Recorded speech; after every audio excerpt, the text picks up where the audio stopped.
एक ही आरजू है कि इस खोपड़ी से कैसे मुक्ति हो जाए। आपकी शरण आया हूं।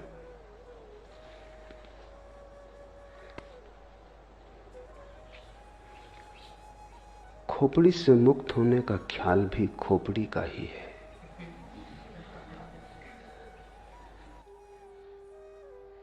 मुक्त होने की जब तक आकांक्षा है तब तक मुक्ति संभव नहीं, क्योंकि आकांक्षा मात्र ही,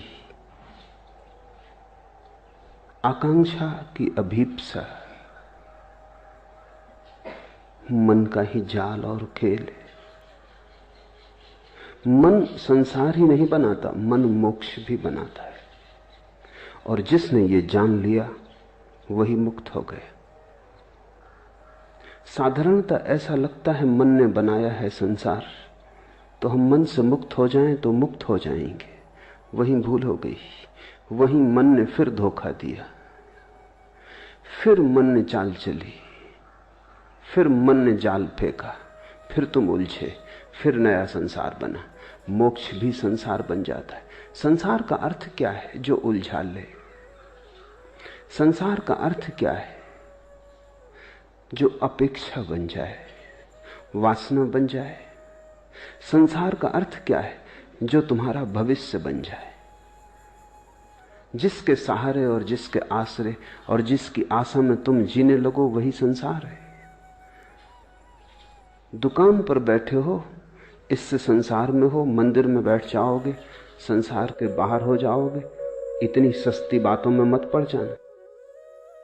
काश इतना आसान होता, तब तो कुछ उलझन न थी। दुकान में संसार नहीं है और न मंदिर में संसार से मुक्ति है। अपेक्षा में, आकांक्षा में, आशा में संसार है, सपने में संसार है। तो तुम मोक्ष का सपना देखो तो भी संसार में हो। संसार के बाहर वही है जो अभी और यही है। लेकिन इसका तो अर्थ यह हुआ कि मोक्ष की आकांक्षा भी छोड़ देनी पड़ेगी।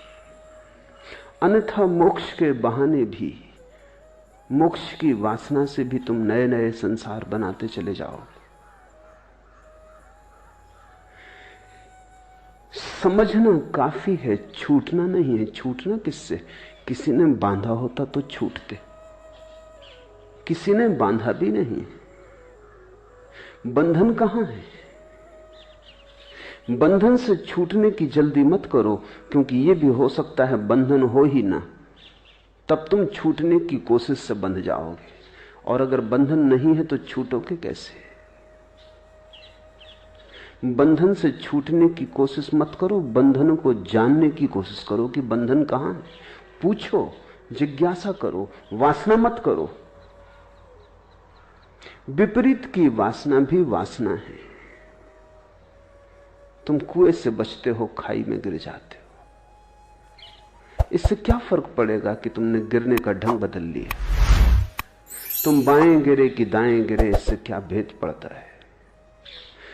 जिज्ञासा करो कि बंधन कहां है, बंधन क्या है। बंधन को भर आंख देखो। इसी को बुद्ध ध्यान कहते हैं, अप्रमाद कहते हैं कि बंधन को भरी आंख से देखो। तुम्हारे देखने देखने में तुम पाओगे बंधन पिघला, बंधन गया। क्योंकि बंधन तुम्हारी मूर्छा है। अगर तुम जाग के देखोगे कैसे टिकेगा? बंधन वस्तुतः होता तो मुक्ति का कोई उपाय न था। बंधन केवल ख्याल है, बात में से बात निकल आई है, कहीं कुछ है नहीं। एक युवक भिक्षु नागार्जुन के पास आया और उसने कहा कि मुझे मुक्त होना है। और उसने कहा कि जीवन लगा देने की मेरी तैयारी है, मैं मरने को तैयार हूं, लेकिन मुक्ति मुझे चाहिए। कोई भी कीमत हो चुकाने को राजी हूं। अपनी तरफ से तो वो बड़ी समझदारी की बातें कह रहा था। चिन्मय ने भी यही पूछा है आगे प्रश्न में, सरफरोशी की तमन्ना अब हमारे दिल में है, देखना है जोर कितना बाजुए कातिल में है। उसने भी यही कहा होगा। नागार्जुन को कि मरने की तैयारी है, अब तुम्हारे हाथ में सब बात है। मुझसे न कह सकोगे कि मैंने कुछ कमी की प्रयास में, मैं सब करने को तैयार हूं। अपनी तरफ से वो ईमानदार था, उसकी ईमानदारी पे शक भी क्या करें। मरने को तैयार था, और क्या आदमी से मांग सकते हो। लेकिन ईमानदारी कितनी ही हो भ्रांत थी। नागार्जुन ने कहा ठहर, एक छोटा सा प्रयोग कर, फिर अभी इतनी जल्दी नहीं मरने मारने की, ये भाषा ही ना समझेगी, यहां मरना मारना कैसा। तो एक 3 दिन छोटा सा प्रयोग कर, फिर देखेंगे। और उससे कहा कि तू चला जा सामने की गुफा में, अंदर बैठ जा और एक ही बात पर चित्त को एकाग्र कर कि तू एक भैंस हो गया है। भैंस सामने खड़ी थी, इसलिए नागार्जुन को ख्याल आ गया कि तू एक भैंस हो गया है, सामने भैंस खड़ी है। उस युवक ने कहा जरा चिंतित होकर कि इससे मुक्ति का क्या संबंध। नागार्जुन ने कहा वो हम 3 दिन बाद सोचेंगे, बस तू 3 दिन बिना खाए पिए बिना सोए एक ही बात सोचता रहे कि तू भैंस हो गया है। 3 दिन बाद मैं हाजिर हो जाऊंगा तेरे।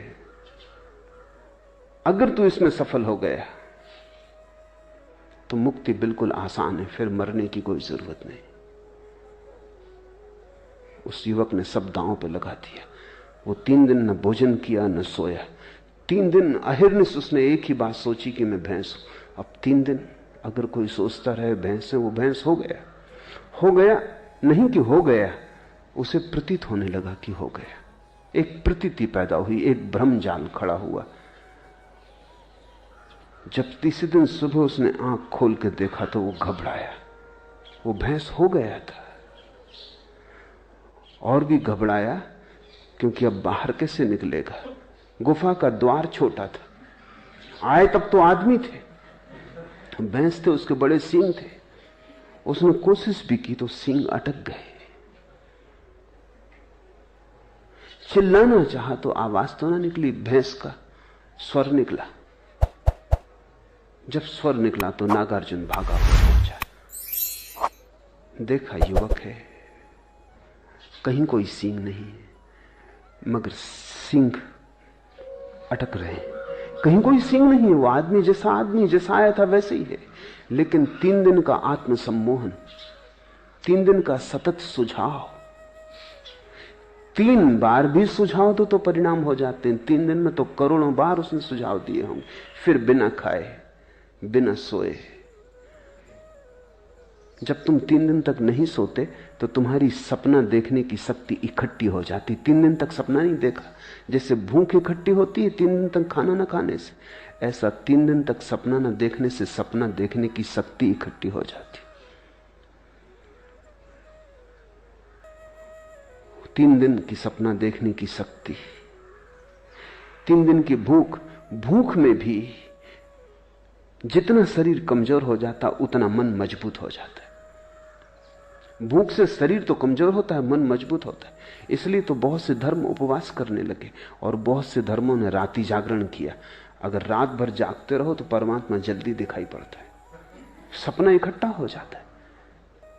अभी इस पर तो वैज्ञानिक शोध भी हुई है और वैज्ञानिक भी इस बात पर राजी हो गए हैं कि अगर तुम बहुत दिन तक सपना न देखो तो हेलुसिनेशंस पैदा होने लगते, फिर तुम जागते में सपना देखने लगोगे, आंख खुली रहेगी और सपना देखोगे। सपना एक जरूरत है, सपना तुम्हारे मन का निकास है, रेचन है। 3 दिन तक जागता रहा, सपने की शक्ति इकट्ठी हो गई। 3 दिन भूखा रहा, शरीर कमजोर हो गया। ये तुमने कभी ख्याल किया? बुखार में जब शरीर कमजोर हो जाए तो तुम ऐसी कल्पनाएं देखने लगते हो जो तुम स्वस्थ हालत में कभी ना देखोगे। खाट उड़ी जा रही, तुम जानते हो कि कहीं उड़ी नहीं जा रही, अपनी खाट पे लेटे हो, मगर शक होने लगता है क्या गया है तुम्हें। शरीर कमजोर है। जब शरीर स्वस्थ होता है तो मन पर नियंत्रण रखता है, जब शरीर कमजोर हो जाता है तो मन बिल्कुल मुक्त हो जाता है। और मन तो सपना देखने की शक्ति का ही नाम है। बीमारी में लोगों को भूत प्रेत दिखाई पड़ने लगते हैं, स्त्रियों को ज्यादा दिखाई पड़ते हैं पुरुषों की बजाय, बच्चों को ज्यादा दिखाई पड़ते हैं प्रौढ़ों की बजाय। जहां जहां मन कोमल है और शरीर से ज्यादा मजबूत है, वहीं वहीं सपना आसान हो जाता है। 3 दिन का उपवास, 3 दिन की अनिद्रा, और फिर 3 दिन सतत एक ही मंत्र। यही तो मंत्र योग है। तुम बैठे अगर राम राम राम राम कहते रहो कई दिनों तक, पागल हो ही जाओगे। एक सीमा है झेलने की। वो 3 दिन तक कहता रहा मैं भैंस हूं, मैं भैंस हूं, मैं भैंस हूं। हो गया, मंत्र शक्ति काम कर गई। लोग मुझसे पूछते मंत्र शक्ति, उनको मैं ये कहानी कह देता हूं, ये मंत्र शक्ति है।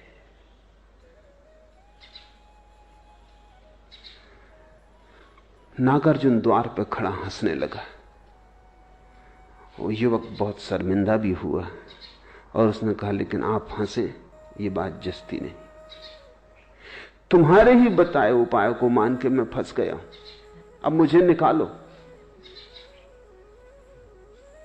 सींग बड़े, द्वार से निकलते नहीं बनता,